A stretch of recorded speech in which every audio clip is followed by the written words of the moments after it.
Hello everyone. Okay, सो आज के इस वीडियो में हम डीबीएमएस का एक बहुत ही इंपॉर्टेंट और स्कोरिंग टॉपिक पढ़ने वाले हैं। ओके, एग्जाम में आपको ये इंपॉर्टेंट है। Okay, so transaction in DBMS और ट्रांजैक्शन के स्टेट्स भी देखेंगे और एसिड प्रॉपर्टीज़ भी देखेंगे। ओके, एक ही वीडियो में आपको एकदम सिंपल वे में सब कुछ क्लियर करवा दूंगा। ओके, सो बेसिकली ये टॉपिक एग्जाम और वाइवा के पॉइंट ऑफ व्यू से। ओके, सबसे पहले समझते हैं हम transaction in DBMS. Okay, see a transaction in DBMS is a set of operations performed as a single logical unit of work on a database. Okay, see, सबसे पहले समझते हैं हम ट्रांजैक्शन एक्चुअल में होता क्या है। ओके, सो डीबीएमएस में ट्रांजैक्शन का मतलब होता है डेटाबेस ऑपरेशंस का एक बेसिकली ग्रुप जो कि एक सिंगल लॉजिकल यूनिट की तरह काम करता है। Okay, so these operations may include read data, write data, update data, delete data. Okay, so इसके ऑपरेशन क्या क्या है? Read, write, update, delete. Okay, so basically transaction must be fully completed और not executed at all. Okay,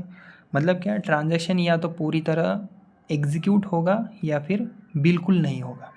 simple. Okay, अभी हम example देखते हैं transaction का। ओके, सी, मान लो कि एक बैंक ट्रांजैक्शन हुआ है जस्ट। ओके, सो अकाउंट ए से 1000 रुपये डेबिट हो गए और अकाउंट बी में 1000 रुपये क्रेडिट हो गए। सो बेसिकली ये दोनों स्टेप्स मिलकर एक ही ट्रांजैक्शन होते हैं, बन जाते हैं। ओके, सो अगर पहला स्टेप हो गया तो ऑटोमेटिकली दूसरा फेल हो गया। ओके, तो सिस्टम रोल बैक करेगा। ओके, मतलब अगर पहला स्टेप अगर आपका हो गया पास तो दूसरा फेल हो गया तो सिस्टम क्या करेगा? रोल बैक करेगा और पहला स्टेप भी अनडू कर देगा। ओके,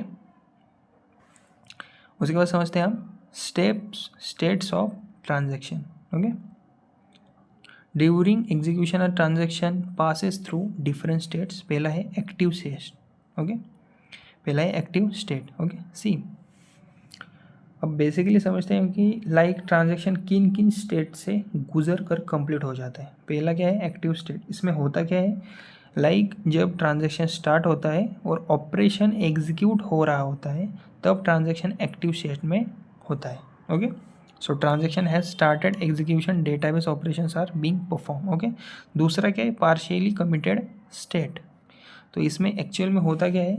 इस स्टेट में सारे ऑपरेशन एग्जीक्यूट हो चुके होते हैं ऑलरेडी, लेकिन चेंजेस अभी भी परमानेंटली सेव नहीं हुए होते इस स्टेट में, पार्शियली कमिटेड स्टेट में। मतलब ट्रांजैक्शन ऑलमोस्ट कंप्लीट है पर अभी भी फाइनल नहीं हुआ। ओके, उसके बाद एक कमिटेड स्टेट। तो इस स्टेट में क्या होता है? जब ट्रांजैक्शन सक्सेसफुली कंप्लीट हो जाता है और डेटा परमानेंटली डेटाबेस में सेव हो जाता है तब ट्रांजैक्शन कमिटेड स्टेट में मूव हो जाता है, चला जाता है। ओके, सो इसके बाद चेंजेस अंडू नहीं हो सकते, आप कुछ भी कर लो। ओके, उसके बाद है फेल्ड स्टेट।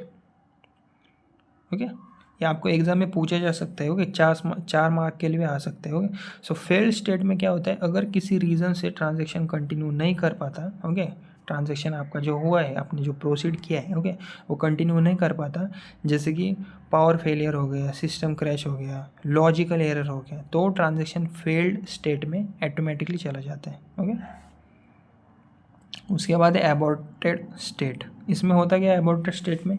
इस स्टेट में बेसिकली ट्रांजैक्शन के सारे चेंजेस रोल बैक हो जाते हैं और डेटाबेस अपनी प्रीवियस सेफ स्टेट में ऑटोमेटिकली चला जाता है, वापस जाता है। ओके, उसके बाद है टर्मिनेटेड स्टेट, लास्ट है। ओके, सो बेसिकली इस स्टेट में होता क्या है? कमिट या अबॉर्ट के बाद जब ट्रांजैक्शन सिस्टम से कम्प्लीटली ये रिमूव हो जाता है और यूज़ उसे उसे हम कहते क्या है? टर्मिनेटेड स्टेट कहते हैं इनडायरेक्टली। ओके, उसके बाद समझते हैं ACID properties. Okay, see, basically ACID properties ensure reliability and correctness of transaction. Okay, so ACID stands for, पहला है atomicity, consistency, isolation, durability. Okay, okay, so अब आते हैं एसिड प्रॉपर्टीज़ पर। ओके, जो ट्रांजैक्शन को सेफ और रिलायबल बनाती है। ओके, एसिड का फुल फॉर्म क्या होता है? A atomicity, C consistency, I isolation, D durability. Okay, सबसे पहले समझते हैं atomicity. Okay, so basically atomicity का सिंपल सा अर्थ है, मीनिंग है ऑल और नथिंग। ओके, या तो ट्रांजैक्शन के सारे स्टेप्स एग्जीक्यूट होंगे एक साथ या फिर कोई भी स्टेप एग्जीक्यूट ही नहीं होगा। एग्जाम्पल के लिए मान लीजिए अगर डेबिट हो गया पर क्रेडिट नहीं हुआ तो डेबिट भी अंडू ऑटोमेटिकली कर दिया जाएगा। Okay, simple. उसके बाद है कंसिस्टेंसी। ओके, तो कंसिस्टेंसी का सिंपल सा मतलब है डेटाबेस हमेशा वेल्ड स्टेट में रहना चाहिए और रूल्स और कॉन्स्टेंट्स वायलेट नहीं होनी चाहिए। ओके, सो बेसिकली ट्रांजैक्शन के पहले और बाद डेटाबेस सिर्फ करेक्ट ही होना चाहिए। ओके, उसके बाद है आइसोलेशन। ओके, तो इसमें होता क्या है एक्चुअल में, आइसोलेशन इंश्योर करता है कि लाइक मल्टीपल ट्रांजैक्शन एक दूसरे को अफेक्ट ना करे। ओके, मतलब कि एक ट्रांजैक्शन के बीच के चेंजेस दूसरे ट्रांजैक्शन को दिखाई नहीं देंगे। ओके, सिंपल मतलब फाइनल रिजल्ट ऐसा होना चाहिए जैसे ट्रांजैक्शन 1 बाय 1 एग्जीक्यूट हुआ हो। ओके, उसके बाद है ड्यूरेबिलिटी। अभी बेसिकली ड्यूरेबिलिटी का सिंपल सा मतलब है जब ट्रांजैक्शन कमिट हो जाता है, ओके कंफर्म, उसके बाद चेंजेस परमानेंटली सेव हो जाते हैं, चाहे फिर सिस्टम क्रैश हो, आपका पावर फेलियर हो, कुछ भी हो, डेटा लॉस आपका नहीं होगा। ओके, अभी हम समझते हैं इम्पोर्टेंस ऑफ एसिड प्रॉपर्टीज। ये आपको 4 मार्क्स के लिए भी आ सकता है एग्जाम में। Okay, so why acid properties are important, इतना इंपॉर्टेंट क्यों है एसिड प्रॉपर्टीज? ओके, सिंपल से एकदम पॉइंट है, डेटा कंसिस्टेंसी इनकंसिस्टेंसी को रोकती है।